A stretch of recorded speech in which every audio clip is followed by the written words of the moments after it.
अस्सलामुअलैकुम दोस्तों, मेरा नाम है वकास हैदर और आप देख रहे हैं हैदर टीवी। दोस्तों, आप सब जानते हैं कि पाकिस्तान में गद्दारों की कोई कमी नहीं है। इस मुल्क पर हुकूमत करने के लालच में कई पॉलिटिशियंस ने लोगों को मौत के घाट उतार दिया। लेकिन आज की इस वीडियो में मैं आपको पाकिस्तान में होने वाले सबसे हाई प्रोफाइल पॉलिटिकल मर्डर्स के बारे में बताने जा रहा हूं। तो शुरू करते हैं अपना काउंटडाउन। लियाकत अली खान। दोस्तों, लियाकत अली खान पाकिस्तान की तारीख का एक बहुत ही अहम हिस्सा है। इन्हें कायदे मिल्लत और शहीदे मिल्लत भी कहा जाता है। 1947 में जब पाकिस्तान बना तो ये पाकिस्तान के सबसे पहले प्राइम मिनिस्टर मुंतखब हुए। इन्होंने पाकिस्तान की तरक्की के लिए बहुत अहम किरदार सरअंजाम दिया। 4 साल तक लियाकत अली खान ने मुल्क और अवाम की खिदमत के लिए बहुत सी कोशिशें की, लेकिन अफसोस 4 साल के बाद इन्हें एक सियासी कत्ल का निशाना बना दिया गया। ये अक्टूबर 1951 का दिन था। लियाकत अली खान रावलपिंडी के कंपनी बाग में कौम से तकरीर करने वाले थे। जलसे में हजारों की तादाद में लोग मौजूद थे। जैसे ही कायदे मिल्लत तकरीर करने के लिए खड़े हुए तो एक अननोन शख्स ने इन पर गोलियों से फायरिंग करना शुरू कर दी,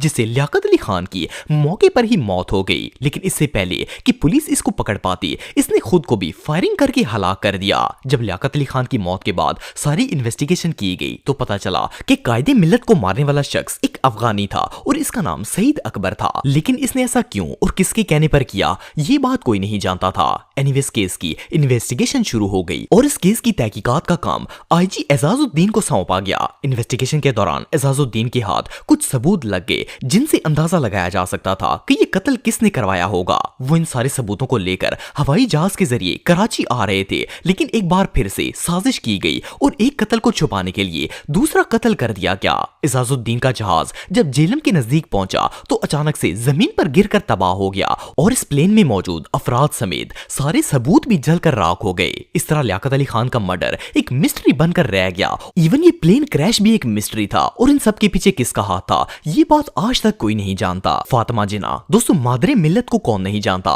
ये कायद-ए-आज़म की बहन और पाकिस्तान की एक अहम रहनुमा थी। पाकिस्तान बनने के बाद फातिमा जिन्ना ने पाकिस्तान वुमेन एसोसिएशन के नाम से एक तंजीम बनाई और औरतों की फलाह व बहबूद के लिए काम करना स्टार्ट कर दिया। लेकिन कायद-ए-आज़म की वफात के बाद इन्हें बहुत सी मुश्किलात का सामना करना पड़ा। 1965 में फातिमा जिन्ना जनरल अयूब खान के खिलाफ इलेक्शन में खड़ी हुई। इनके मदा इतने ज्यादा थे कि आंखें बंद करके कहा जा सकता था कि फातिमा जिन्ना ही प्राइम मिनिस्टर बनेंगी। लेकिन हैरानकुन तौर पर अयूब खान के वोट ज्यादा निकल आए, जिसकी वजह से वो एक बार फिर से मुल्क के प्राइम मिनिस्टर मुंतखब हो गए। लेकिन ये मुकाबला फातिमा जिन्ना को बहुत ही महंगा पड़ा।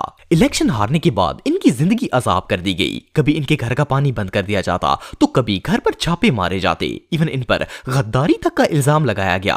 फातिमा जिन्ना ने 1955 में कायद-ए-आज़म मोहम्मद अली जिन्ना पर माय ब्रदर के नाम से एक किताब लिखी थी, लेकिन इसे ये कहकर पब्लिश नहीं किया गया कि इसके अंदर एंटी नेशनलिस्ट मटेरियल मौजूद है। इनकी वफात के 20 साल बाद जाकर ये किताब शाया हुई और इवन इसमें भी बहुत से पेजेस मिसिंग थे। इवन उस दौर में फातिमा जिन्ना को कौम से खिताब करने पर भी बैन लगाया गया और अगर वो रेडियो पर लोगों से बात करना चाहती तो इसे भी रोक दिया जाता। इसके बावजूद भी फातिमा जिन्ना ने हर मुश्किल का डट कर मुकाबला किया और फिर एक दिन इन्हें इनके घर में ही खामोशी से कत्ल कर दिया गया। ये 9 जुलाई 1967 का दिन था जब मादरे मिल्लत को इनके घर में मुर्दा हालत में पाया गया। डॉक्टर्स का कहना था कि इनकी मौत हार्ट अटैक की वजह से हुई है, लेकिन दर हकीकत ये एक सियासी कत्ल था जिसे छुपाने के लिए सबको खामोश करवा दिया गया।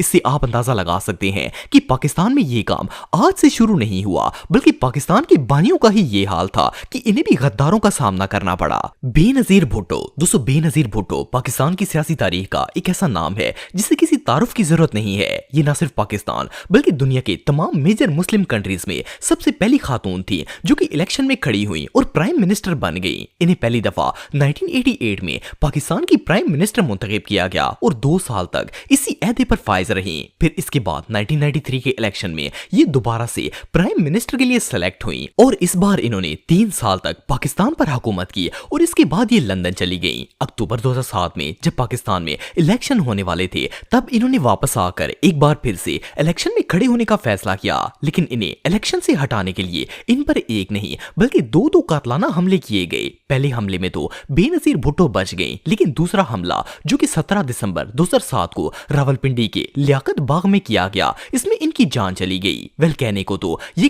अटैक था, लेकिन असल में ये सारी साजिश बेनजीर भुट्टो को कत्ल करने के लिए की गई थी ताकि वो इलेक्शन में खड़ी ना हो सके। जब बेनजीर भुट्टो जलसे से खिताब करके वापस जाने के लिए गाड़ी में बैठने लगी तो इनसे 2-3 मीटर पर खड़े एक नौजवान लड़के ने अचानक से अपनी जेब से गन निकाली और बेनजीर भुट्टो को गोलियां मारना स्टार्ट कर दी। जब बेनजीर का जिस्म गोलियों से छलनी हो गया तो इसके बाद इसने अपनी जैकेट में लगे खुद कुछ बम को ब्लास्ट कर दिया।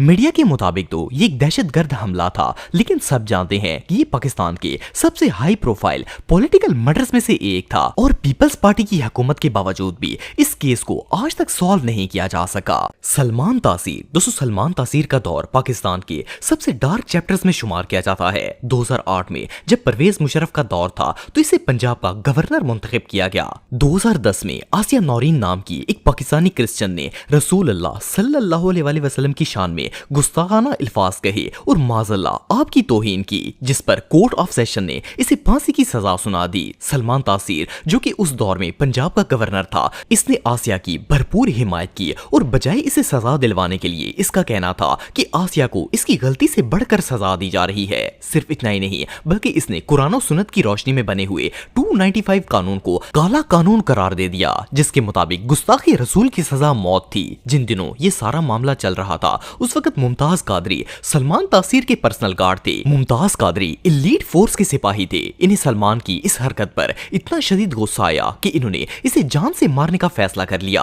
4 जनवरी 2011 को मुमताज कादरी ने इस्लामाबाद की हसार मार्केट के बाहर इस गुस्ताखी रसूल को गोलियां मारकर कत्ल कर दिया। सिर्फ इतना ही नहीं, बल्कि इसे मारने के फौरन बाद मुमताज कादरी ने अपनी गिरफ्तारी भी दे दी। वेल, इन्होंने जो किया वो इस्लाम की रूह से तो ठीक था, लेकिन मुल्की कानून के खिलाफ था, जिस पर इन्हें अक्टूबर 2011 में फांसी देकर शहीद कर दिया गया। लेकिन ये पाकिस्तानी सियासतदानों के लिए ऐसा इबरतनाक वाकया था कि दोबारा कोई भी ऐसी हरकत करने की जुर्रत नहीं कर सका। हकीम मोहम्मद सईद। दोस्तों, हकीम मोहम्मद सईद सिंध के साबिक गवर्नर और पाकिस्तान के सबसे मशहूर सियासतदानों में से एक थे। ये एक बहुत ही मारूफ हकीम भी थे। इन्होंने ही हमदर्द लेबोरेटरीज कायम की, जिसकी प्रोडक्ट आज भी पाकिस्तान में बहुत ही फेमस मानी जाती हैं। लेकिन हर बड़े सियासी रहनुमा की तरह हकीम मोहम्मद सईद के भी बहुत से दुश्मन थे। 17 अक्टूबर 1998 की सुबह जब हकीम साहब अपने दवाखाने पहुंचे तो अचानक कई नामालूम अफराद ने इन्हें घेर लिया और इन्हें इनके दवाखाने के बाहर ही गोलियां मारकर कत्ल कर दिया।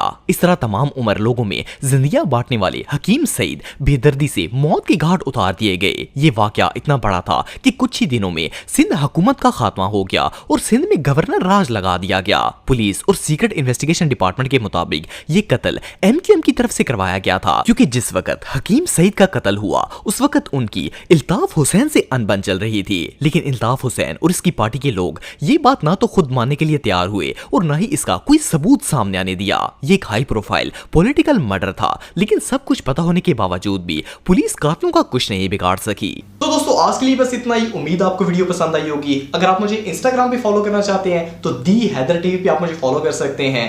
मिलता हूं आपसे नेक्स्ट वीडियो में, तब तक के लिए अल्लाह हाफिज।